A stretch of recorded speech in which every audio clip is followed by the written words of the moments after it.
ناظرین، drama serial جان نثار کی next episode تو بہت ہی زیادہ انٹرسٹنگ ہونے والی ہے، کیونکہ نوشیروان کی پہلی محبت جسے وہ آج تک یاد کرتا آیا تھا اور دعا سے ملنے سے پہلے تک اسی ریگریٹ میں تھا کہ میں نے اس کشمالہ سے نکاح کر کے اپنی محبت کو اپنے ہاتھوں سے گنوا لیا، وہ اس کے سامنے یوں اچانک آ جائے گی، نوشیروان نے کبھی سوچا بھی نہیں تھا، کیونکہ اب تو وہ فرحہ کو مکمل طور پہ بھول چکا تھا اور دعا کی محبت میں مکمل طور پہ ڈوب چکا تھا۔ دوسری طرف فراز غصے میں آ کے فضا کو اس زور کا دھکا دیتا ہے کہ فضا سیڑھیوں سے نیچے گرتی ہے اور اس کا مس کیریج ہو جاتا ہے، اس کی جان بھی خطرے میں ہے۔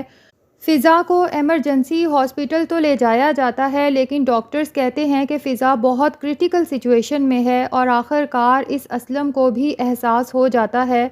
کہ فضا میری اولاد ہے، جسے اس گھٹیا انسان کے حوالے کر کے میں نے بہت بڑی غلطی کر دی۔ تو ناظرین، دعا جو کہ زنیرہ کی وجہ سے ڈیلی بلیک میل ہو رہی تھی، لیکن خود کو بہت بے بس محسوس کر رہی تھی، کیونکہ نوشیروان نے اسے صاف طور پہ کہہ دیا تھا کہ آج کے بعد میں تمہارے منہ سے اس گھٹیا عورت زنیرہ کا نام نہ سنوں۔ تو دعا اسی کشمکش میں تھی کہ کیا مجھے نوشیروان کو زنیرہ کی اس بلیک میلنگ کے بارے میں بتانا چاہیے یا نہیں، اور اوپر سے کشمالہ ڈیلی زنیرہ کو فورس کرتی تھی کہ میرا کام جلد سے جلد کرواؤ، کیونکہ اس دعا کو میں جلد سے جلد نوشیروان کی زندگی سے ہمیشہ کے لیے دور کرنا چاہتی ہوں۔ اب زنیرہ جب دعا کو پھر سے بلیک میلنگ کی کال کرتی ہے اور بتاتی ہے کہ تمہاری ویڈیو ہے میرے پاس جب تم خوشی خوشی سرکار جی کے کمرے میں جا رہی تھی اور پھر بہت ہی بری حالت میں وہاں سے بھاگی تھی، خود ہی سوچو جب وہ ویڈیو نوشیروان دیکھے گا تو تمہاری پاک دامنی پر کیسے یقین کرے گا، اور کہاں سے ثبوت لاؤ گی تم نوشیروان کو دینے کے لیے کہ میں نے تمہیں جاب کا جھانسا دے کے وہاں بھیجا تھا۔ یہ سب سنتے ہوئے دعا کا دل تو جیسے کسی نے مٹھی میں جکڑ لیا ہو کہ میرا ماضی بار بار میرے سامنے آ کر کھڑا ہو جاتا ہے، آخر نوشیروان کب تک یہ سب برداشت کرے گا، ایک نہ ایک دن تو وہ مجھے اپنی زندگی سے تنگ آ کے نکال ہی دے گا۔ لیکن دعا بھول چکی ہے کہ نوشیروان کوئی عام انسان نہیں ہے، بلکہ ایک بہت ہی خاص انسان ہے جو جس سے محبت کرتا ہے اس پہ اندھا اعتماد کرتا ہے اور اس کی ہمیشہ حفاظت بھی کرتا ہے۔ اب نوشیروان جب سن لیتا ہے کہ دعا کسی سے بہت ڈر ڈر کے بات کر رہی ہے اور کوئی مسلسل اسے بلیک میل کر رہا ہے،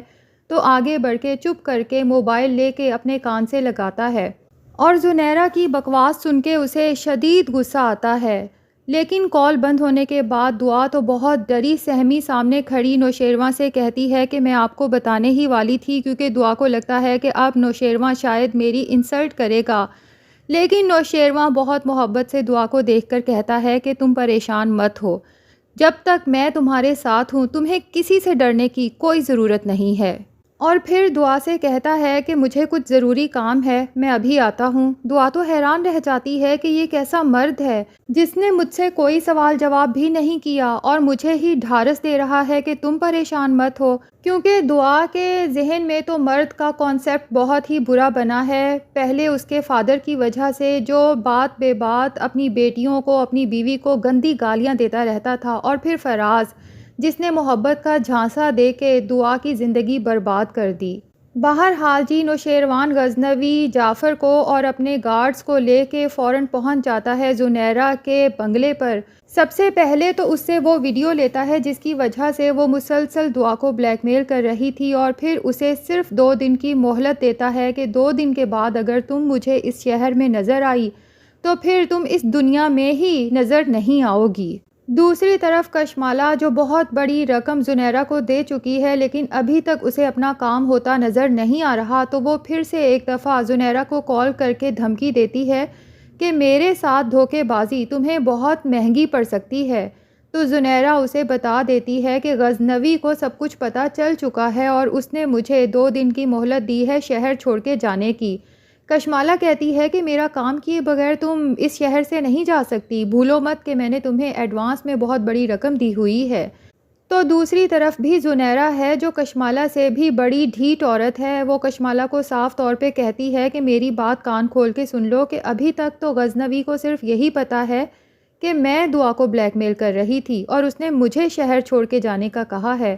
جس دن اسے یہ پتہ چل گیا کہ میں دعا کو بلیک میل کر کس کے کہنے پہ رہی تھی تو تم خود ہی سوچ لو کہ وہ تمہارا کیا حشر کرے گا۔ زنیرہ کی یہ دھمکی بڑی کارآمد ثابت ہوتی ہے اور کشمالہ تو واقعی ہی ڈر جاتی ہے کہ اگر نوشیروان غزنوی کو پتہ چل گیا کہ زنیرہ کو میں نے ہی پیسے دیے تھے دعا کو بلیک میل کرنے کے لیے تو اس کے بعد تو وہ مجھے طلاق دینے میں 1 منٹ بھی نہیں لگائے گا، اور پھر اس دفعہ تو اماں بابا بھی اسے نہیں روکیں گے۔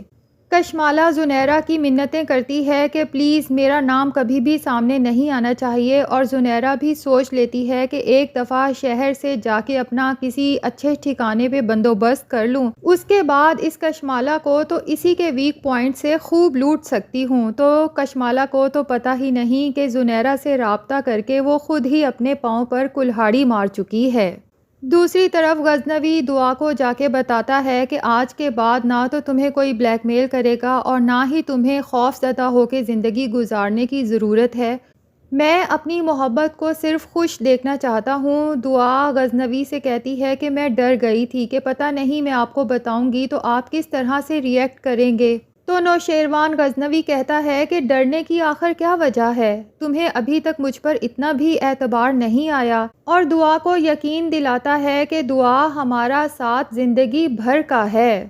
جس کے لیے ضروری ہے کہ ہم دونوں کو ایک دوسرے پہ آنکھیں بند کر کے اعتبار ہونا چاہیے۔ دوسری طرف فضا کی ماں جب اس سے ملنے کے بعد گھر جاتی ہے تو اسلم کی خوب خبر لیتی ہے اور اس سے جھگڑا کرتی ہے کہ آج اگر میری بیٹی کی زندگی مشکل میں ہے تو اس کی وجہ صرف اور صرف آپ ہیں۔ اگر آپ اس دن دروازے پہ ہنگامہ نہ کرتے تو آج نہ تو دعا رسوا ہوتی اور نہ میری دوسری بیٹی کی زندگی جہنم ہوتی۔ اگر آپ اس دن دعا کو گھر کے اندر آنے دیتے، بے شک گھر کے اندر آنے کے بعد جتنا مرضی اس کی بے عزتی کر دیتے تو کم سے کم نہ آپ محلے میں اس طرح سے بدنام ہوتے اور نہ آپ کی وجہ سے میری 2 بیٹیوں کی زندگی برباد ہوتی۔ اب اسلم کو بھی احساس ہوتا ہے کہ اپنی چرب زبانی کی وجہ سے اس نے اپنا کتنا بڑا نقصان کر لیا ہے۔ اگر وہ تھوڑا سا عقل مندی سے کام لیتا تو گھر کی بات گھر میں ہی رہ جاتی۔ دوسری طرف فراز کا باپ جب اس کی ایک دفعہ سے پھر انسلٹ کرتا ہے کہ تم اپنی بیوی سے تمیز سے بات کیوں نہیں کرتے تو فراز سوچ لیتا ہے کہ اب میں اس گھر میں نہیں رہوں گا، لیکن جب وہ گھر چھوڑ کے جانے کا فیصلہ کرتا ہے تو فضا ہی آگے بڑھ کے اس کے پاؤں پکڑتی ہے کہ پلیز یوں گھر چھوڑ کے مت جائیں، میں انکل کو سمجھا لوں گی، لیکن فراز کہتا ہے کہ یہ سب کچھ تمہاری وجہ سے ہی ہو رہا ہے اور اسے اس زور کا دھکا دیتا ہے کہ بیچاری فضا سیڑھیوں سے لڑھکتے ہوئے نیچے جا گرتی ہے، اور اس قدر کرٹیکل سچویشن میں اسے ایمرجنسی میں ہاسپٹل تو لے جایا جاتا ہے، لیکن ڈاکٹرز کہتے ہیں کہ پیشنٹ کی حالت بہت نازک ہے، ہم پورے یقین سے نہیں کہہ سکتے کہ ہم اسے بچا پائیں گے۔ اب فضا کے گھر والے بھی ہاسپٹل پہنچ جاتے ہیں اور اسلم کو جب پتہ چلتا ہے کہ اس گھٹیا انسان فراز نے میری بیٹی کو پریگننسی کی حالت میں دھکا دیا تھا تو وہ تو فراز کا گریبان پکڑ لیتا ہے کہ تمہاری جرت کیسے ہوئی میری بیٹی کو ہاتھ لگانے کی، اور اسے کہتا ہے کہ اگر میری بیٹی کو کچھ ہوا تو یاد رکھنا کہ میں تمہیں بھی جان سے مار دوں گا۔ اور ناظرین، ڈرامے میں اصل ٹوئسٹ تو تب آنے والا ہے جب نوشیروان غزنوی کی پہلی محبت فرحہ اچانک نوشیروان کے سامنے آ کے کھڑی ہو جائے گی، جسے وہ بہت مشکل سے بھلا پایا تھا اور اپنے دل و دماغ سے نکال پایا تھا، اور اس کے بعد ہی دعا کی محبت میں گرفتار ہوا تھا۔ تو ناظرین، کیا خیال ہے؟ فرحہ کو یوں اچانک سامنے دیکھ کر نوشیروان کے دل میں فرحہ کی محبت پھر سے جاگ جائے گی؟ کیونکہ سنا تو یہی ہے کہ آدمی اپنی پہلی محبت کبھی نہیں بھول سکتا، یا پھر دعا کی محبت میں اتنی طاقت ہے کہ نوشیروان فرحہ کی محبت کو بھی قربان کر دے گا۔